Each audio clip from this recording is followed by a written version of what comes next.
noches, ¿cómo les va? Empezamos una nueva emisión de Los Siete Locos en este nuevo horario de los sábados. Señores, empezamos el programa con un importante artista argentino que vive hace muchos años en el exterior. Ahí lo presentamos. Eugenio Cutica es un artista plástico argentino radicado en Nueva York desde la década del 90. Fue un protagonista destacado en lo que se llamó el retorno de la pintura, tendencia que adquirió distintas denominaciones como la transvanguardia en Italia o la pintura salvaje en Alemania. Sus obras son una mirada hacia el interior de la pintura como lenguaje. Bueno, Eugenio, la primera vez que venís al programa. Bienvenido, sí. Muchas gracias por venir. No, gracias a vos por la invitación. Vivís en Nueva York desde los 90, más o menos. Desde el año 96. Desde el 96. Pero vas y venís, ¿no es cierto? Sí, voy y cada vez estoy viniendo más acá. Es como si se cerrara un círculo. Debe haber tenido que ver la muestra del año pasado en Bellas Artes. Sí, muchísimo. Estoy casi hace un año y medio aquí ahora. A raíz de esa muestra. A raíz de esa muestra. Sí. Esa muestra fueron 100.000 personas al Museo de Bellas Artes, sí. ¿No es cierto? Es así. Sí, un poco más, sí. Más de 100.000 personas. Eso es bastante extraordinario para una muestra de arte en la Argentina. Eso te diría que es un caso totalmente atípico, que nos asombró a todos. Que fue algo de esas cosas que simplemente suceden y que no se pueden provocar, ¿no? No. Con campañas de marketing no se provoca. No. Y entonces fue una cosa así como ligada a la magia. Una conexión de mi obra con la gente que fue increíble. Y bueno, Vos ibas todos los días, ¿no? Yo iba todos los días porque... A conversar con la gente. Y a conversar. Todos los días yo le hablaba a 500 personas por día. Por día. Sí, iba a contestar preguntas y a recibir ese amor de la gente, ¿no? De gente del interior que alquilaban micros y se venían de provincias lejanas solo para ver la muestra por el día, porque no tenían dinero para pagar un hotel. Hasta ese punto provocó. Sí, permanentemente. Entonces yo me sentía como obligado a responder a esa demostración de cariño por mi trabajo. Cuando pasa eso, esa identificación tan grande de mucha gente, uno se pregunta qué les tocó, de qué les habló, que les tocó de esa manera. ¿Qué dirías vos? Bueno, yo diría que mi trabajo no parte desde los canales intelectuales. No es una construcción que pasa por el intelecto. Yo lo que trato con mi pintura y en cada pincelada que doy es hacer algo vinculado a la sensualidad, digamos como a la parte de erotismo que puede tener el arte. Y hasta te diría que a través de mis pinturas me atrevo a decir como que yo trato de hacer el amor con la gente. Y hubo una evolución impresionante de la gente hacia mí, ¿no? Fue como un romance mutuo, ¿no? Un ida y vuelta y un amor correspondido. ¿Tendrá algo que ver? A ver, es como, vos hablás muchas veces, y vos venís de un movimiento de los años 80, como del retorno a la pintura. Sí, así es. Es interesante hablar de esto, en una época donde la pintura, medio dejada de lado, uno va a las bienales o acá mismo y ve las grandes instalaciones, obras site-specific, etcétera. Sí. Y vos haces como un diálogo sobre la pintura desde la misma pintura, podríamos decir. ¿Digo bien? A ver, me gustaría que hablaras un poco. Sí, el otro día estaba con un marchand italiano, que es mi marchand de Europa, y a él le encanta mi trabajo. Entonces digo, decime una cosa, vos que has estado con la transvanguardia italiana, claro. Él ha sido marchand de Francesco Clemente, Sandro Schia, de toda esa gente. Digo, ¿por qué te gusta mi trabajo? Y él me dijo, porque vos sos uno de los pocos artistas que establece un diálogo con su propio trabajo. Es decir, vos analizás tu propio trabajo, sos consciente de lo que haces, lo explicás y lo milagroso es que la gente te entiende. Eso fue lo que dijo él. Yo creo que estoy bastante de acuerdo con lo que dijo. Hay muchos elementos que tienen que ver, supongo. Si uno ve la obra tuya, que en esta exposición en Bellas Artes se podía ver las distintas etapas, Sí. porque había cuadros de los 70, de los 80, de los 90 y de la Sí, actualidad era también. como una retrospectiva de Claro. 40 años y de uno trabajo. ve que hubo cambios considerables, ¿no es cierto? Hubo una evolución. Hubo cambios bastante grandes a lo largo de 40 años, pero lo que pasa es que 40 años es mucho tiempo y a pesar de que la sala tenía más de 1000 metros cuadrados, no alcanzaba el espacio para ir viendo la evolución paulatina que fue teniendo el trabajo. Entonces parecían los cambios como más violentos. Pero Porque estaba dividido en 3 etapas, me acuerdo bien. Sí, estaba dividido en 3 etapas, sí. Estaba No todo sé si dividido. era violento, mostraba distintas etapas tuyas. Sí, o sea, también hicimos una maqueta de la muestra y toda la espacialidad y la panelería y todo tenía un sentido. Vos dijiste en ese momento, yo leí por algún lado, que toda esta experiencia de la muestra en Bellas Artes te había provocado una conmoción interior. Sí. ¿Tuviste como un shock? ¿Es así? Sí, tuve como un ataque de pánico. Sí. ¿Ataque de pánico? Sí, ataque de pánico. Después me lo explicó una terapeuta, de que uno se traumatiza no por las cosas negativas que pueden suceder, como por ejemplo la muerte de un ser querido, sino también por las cosas buenas. El trauma viene de golpe y uno puede tener muchos golpes buenos, muchos golpes exitosos y quedar traumatizado. Ajá. ¿Y en qué se manifestó eso? Bueno, intolerancia a poder escuchar una conversación, tendencia a estar en lugares oscuros, no poder soportar ningún ruido, ganas de estar solo, una serie de cosas que después de 2 meses se me pasó. Pero sí sufrí el trauma. Vos te habías ido del país en los 90 y Sí. tengo entendido que tenías una relación medio fluctuante con la Argentina, que sentías que no se te consideraba, que no tenías un lugar. Bueno, y de golpe venís y tenés esta muestra con 100.000 personas. Sí, es una cosa, te diría, ligado a, no sé, a como algo metafísico, porque yo sentía que a este país le di todo mi amor y era como un amor no correspondido. Amor no correspondido. Sí, entonces dije, bueno, me voy. Me voy y a probar, y también por el tema de los beneficios secundarios de los exilios, ¿no? Y los autoexilios. Entonces hice esa experiencia. ¿Cómo tomar distancia? Eso, sí, es lo que dice Joseph Campbell, que es el viaje del héroe, ¿no es cierto? Que sería como el autoexilio, como salir del lugar de confort para lograr una evolución más rápida y más elocuente. ¿Y eso sucedió? Eso sucedió, exactamente. Es decir, yo fui construyendo mi identidad de artista. Fue un plan. ¿Un plan? Sí, fue un plan perfectamente diseñado que yo sospeché que existía a la edad de 12 años. Vos dibujás de los 7 años. Sí, mira, justamente qué bueno que arribemos a este punto porque leí algo ayer de un artista, de un poeta, que se llama Severo Sarduy. Bueno. Que yo amo a Severo Sarduy. Seguro. Y él dijo, yo sabía que iba a ser poeta antes de nacer. Y yo creo que a mí me pasó lo mismo. Había como una intuición de que todo esto podía suceder. Ahora digo, recién hablaste de un plan. ¿Vos estudiaste arquitectura? Sí, también fue parte del plan. ¿Cómo era el plan? ¿Y a qué edad planteaste todo esto? Bueno, a mí empezaron a suceder cosas desde la experiencia antes de saber lo que me estaba pasando. Es decir, todo lo que podemos leer en los libros de metafísica, de esoterismo, a mí me empezó a suceder a edad muy temprana.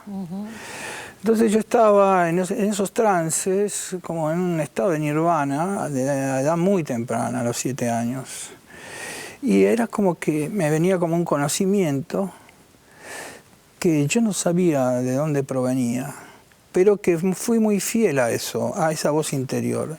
La muestra que hice se llama La mirada interior y bueno, yo siempre fui muy fiel a esa voz y fui siguiendo los lineamientos que esa voz me dictaba durante toda mi vida. Es como si el artista fuera un intermediario. Es un vehículo en realidad, esto es un concepto griego, que tiene más de 2000 años. Seguro. ¿no es cierto? El artista como una antena que tiene la capacidad de recibir el magnetismo del universo en forma de inteligencia universal que no le pertenece, pero que tiene la propiedad de magnetizar a los demás. Es decir, el artista se deja atravesar por ese magnetismo. Ahora hay que estar alerta y despierto, ¿no es cierto? Permanentemente despierto. Hay una poeta norteamericana, ahora no me acuerdo el nombre. A mí me gusta mucho la literatura. Yo escribo mucho. Pero esto que estás diciendo, ¿tiene más que ver con la poesía que con la narrativa? Sí, sí, exactamente. Sí. Bueno, la poesía me gusta también muchísimo.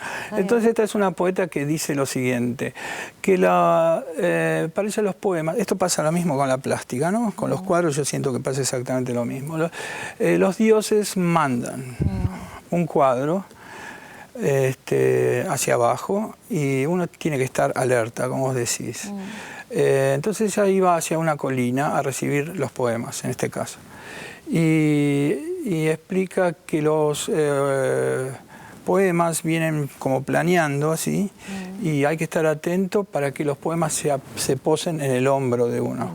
Y que si uno está distraído, los dioses se percatan de esto y buscan a otro poeta para que el poema se pose. Es una experiencia mística, podríamos decir. Ahí emparentamos el arte con la mística, ¿no? Es una experiencia real que puede parecer ciencia ficción, pero que funciona de esa manera.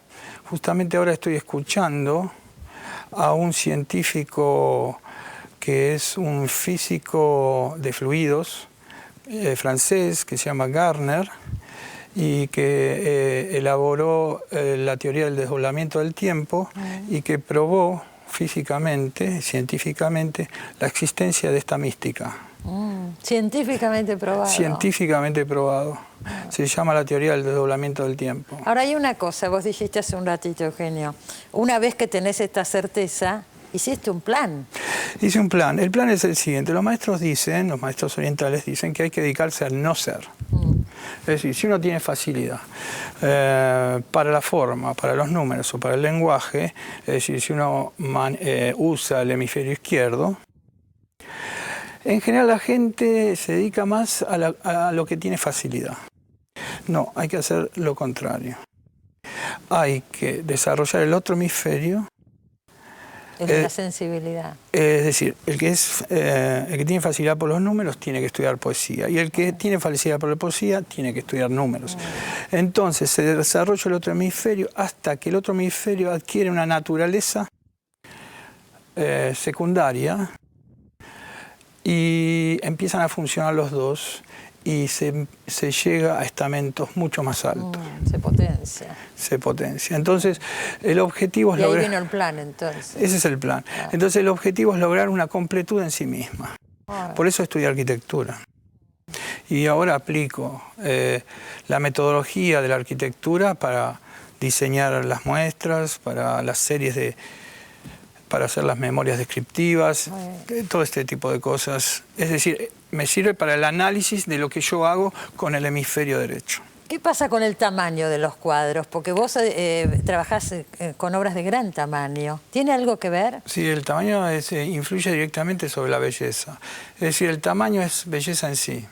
¿Y qué pasa con los cuadros chicos? ¿Hay cuadros chicos de gran belleza? Hay cuadros chicos de gran belleza. El problema con el cuadro chico es que es como un bordado. Es como si fuera una laptop, un cuadro chico. Entonces uno puede ver una película en una laptop, pero no se puede meter en la película. En cambio, nosotros seguimos yendo al cine porque está todo oscuro y hay una pantalla de luz que es gigante, y uno puede atravesar esa pantalla porque tiene lugar suficiente para atravesarla. Con la pintura pasa exactamente lo mismo. Una pintura para mí tiene que tener como mínimo el tamaño de una puerta. ¿De una puerta? Para poder ser atravesada. Para pasar, ¿no? Claro, porque la pintura no es una imagen, es un ente energético que tiene un espesor, y entonces que uno tiene que atravesar esa pintura. Ahora, en todo esto, ¿dónde entra la técnica? Porque hace falta una técnica. Sí, hace falta la técnica, hace falta educar la mano, hace falta educar la percepción. Pero, a ver, yo podría decir algo que tomaría un minuto. ¿Tengo tiempo para decir eso? ¿Cómo no? El milagro de la transmisión y la comunicación artística es el siguiente. Uno puede tener, por ejemplo, pongámosle que la técnica es un teléfono, y un teléfono berreta, y uno tiene algo para decir, y el teléfono anda mal. Uno lo puede decir. Por otro lado, uno puede tener un teléfono de última generación, que sería una muy buena técnica, y no tiene nada para decir. Tampoco se produce nada. Las dos cosas. Ahora, supongamos que uno tiene algo para decir y tiene una buena técnica, es decir, tiene un buen teléfono. Si todos los demás tienen un teléfono berreta, tampoco sucede. Ajá. Ahora, el milagro del arte es cuando uno tiene algo para decir, tiene un buen teléfono y todo el mundo tiene un buen teléfono. Y ahí se produce este milagro de la comunicación artística en donde nos sentimos menos solos. Y cuando decís todo el mundo, ¿qué es? ¿El público, el receptor? El receptor. Es decir, yo estoy hablando de una técnica que se llama dominio consensual artístico, que es lo que todos creemos que es arte. Ese es el teléfono de los demás. Si ese teléfono está deteriorado, como podría estar sucediendo ahora, mentalmente deteriorado, no se produce esa conexión. Por ejemplo, creo que es ociosa la pregunta, pero por lo que estás diciendo, ¿cuál es tu opinión del arte conceptual? Para mí el arte conceptual es algo que no me interesa, no lo considero arte, para mí es una mera construcción. Pero es un poco como que las tendencias vienen por ese lado, ¿no es cierto? Sí, pero... Vos sos lo opuesto, sos la reivindicación del cuadro de Caballete. Exactamente. De la pintura. Es decir, todo lo que promociona un arte conceptual, el arte objeto, es decir, poner un objeto ordinario en un lugar de validación como un museo, responde nada más que a un negocio. Es nada más que es un mero negocio. Hoy está muy relacionado con el mercado del arte. Sí, eso en realidad no es arte, es una operación de marketing. Mientras que existe un arte verdadero, un arte de maestría, un arte que tiene un poder sanador para la gente. Y nos están escatimando ese tipo de arte para sustituirlo por un negocio, como se hizo con la música a fines de la década del 70. Pero de todas maneras, tus cuadros, yo lo sé, hoy están muy cotizados, están a precios muy altos. O sea, sí, has podido desarrollar tu camino pese a que la tendencia del mercado va por otro lado, ¿no es cierto? Sí, sí, o sea, lo he logrado diciendo, contradiciéndome, volviendo a decir y peleando. Es decir, yo pinto con trabajo, mejor dicho, con un pincel en la mano y con una espada en la otra. Y también con la letra y la palabra. ¿No es cierto? Para mí el arte, como decía antes, es un estado de completud. Y hay que defenderlo. Porque todos tenemos derecho a ver una obra de calidad en un museo. Tenemos el derecho a esa conexión que es espiritual. El arte hace espiritual al templo, no el templo hace espiritual al arte. Es decir, por eso en el barroco y en el Renacimiento, etcétera, etcétera, se ponía arte en las iglesias, porque era el arte que daba la espiritualidad al lugar. ¿Qué artistas argentinos valorás? ¿Te parecen buenos artistas de los que tenemos hoy? Mira, yo te diría que hay muchos artistas jóvenes que siguen un arte de maestría. ¿Qué es un arte de maestría? Es trabajar con seriedad, analizando lo que se hace, profundizando lo que se hace, tomando el trabajo como algo serio, cumpliendo un horario en el taller, etcétera, etcétera. Para asombro de mí y de varias personas, había muchos artistas jóvenes de maestría en el país. Esto lo descubrimos a raíz de un premio que se hizo del Banco Ciudad, premio de pintura, donde se cambió un paradigma que se venía sosteniendo de que curadores sean jurados de los premios. Y se pidió de que sean, en vez de juradores, maestros, como se hacía hace más de 40 años. ¿Quién pidió? No puedo decir quién lo pidió, porque detrás de todo esto hay muchos intereses y hay muchas cosas, aunque te parezca mentira, que hay gente que puede salir perjudicada. Pero la cuestión fue que se armó un jurado de maestros, que eran Rómulo Machó, que lamentablemente falleció, Ricardo Rux. Guillermo Rux. Uno de perdón, grandes no, hay un Ricardo Rux. Pero este era Guillermo. Sí, este era Guillermo Rux. Y Carlos Alonso. Sí, yo sabía de ese yo. jurado. Sí. Bueno, y entonces a raíz de este jurado hubo un cambio de paradigma y hay mucha gente en el interior de la Argentina pintando en sus garajes, sosteniendo una pintura, es el arte de la pintura y el lenguaje de la pintura, que no mandaban y estaban como al margen, claro, como desconocidos. A raíz de este jurado mandaron a este premio y fue una avalancha, dijeron nadie se va a notar. Aparecieron un montón de artistas.